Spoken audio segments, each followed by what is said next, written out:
চৈতন্য দাস মাগো অসংখ্য কোটি ভক্তি। আমি আমার পিতা ও মাতার চরণে অসংখ্য এদেশের রাজা তৎকালীন ভক্তি বিদ্রোহীরা এবং শ্রীকৃষ্ণ বড়পুত্র এবং প্রতিরূপে বরণ করে নিয়েছি। শিবের গুণকীর্তন করছি। ওমা আমরা ভগবানকে কেমন করে রাখি দেখি তো মন করে।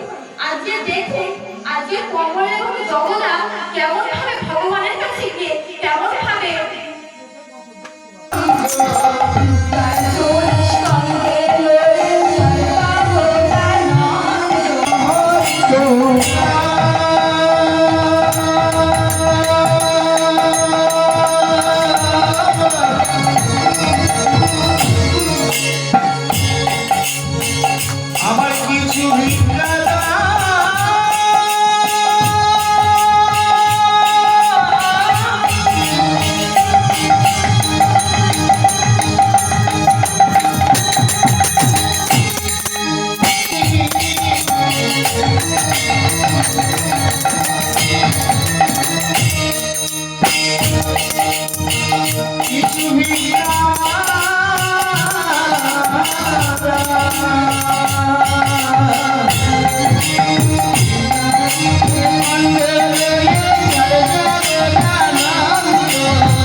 কৃষ্ণ নাম হরিনাম করছি।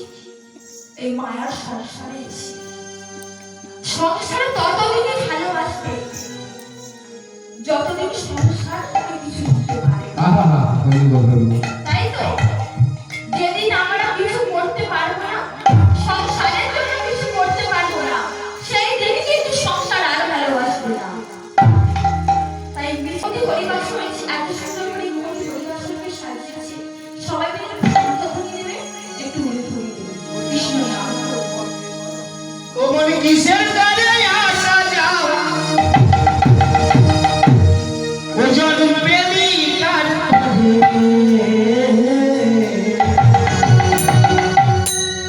বলবি বল কবে হরি রাম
জগতা ঠাকুর আমার ভিতরে শুনে দিয়ে চলেছে। এক গৃহস্থের বাড়ির সামনে গিয়ে বলছি ও ব্রাহ্মণী মা, ব্রাহ্মণী মা, ও ব্রাহ্মণী মা, শোনো না, আমার বউকে তো কিছুই সেবা করাতে পারি না, তোমাদের কাছে ভিক্ষা করে নিয়ে গেলে তবে আমি আমার কন্যাকে কিছু খাওয়াবো, আমাকে কিছু ভিক্ষা দাও না। দাঁড়িতে কাটছে ভিক্ষা ভিক্ষা। এদিকে মা কমলা গঙ্গা থেকে স্নান করে এসেছি, স্নান করে এসে কি করে না শুধু করি তো এই মা কমলা কি করেছে না আয়নাটা সামনে রেখেছি, রেখে যেই না সিঁড়িতে সিঁদুর করতে যাবে সিঁদুরের কৌটোটা হাত থেকে পড়ে যায়। কর্কশ কণ্ঠে কা কা কা কা কা করে ডাকতে লাগলো। মা কমলা মনে মনে বলছে মনে হয় আমার কিছু চরম ভুল ত্রুটি হয়েছে। ভালো লাগে, ভালো লাগে। যেই না সিঁদুর করতে যাবে সিঁদুরের কৌটোতে একটা কালো লাল লাঠি পড়েছে না।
তুমি ভাবছো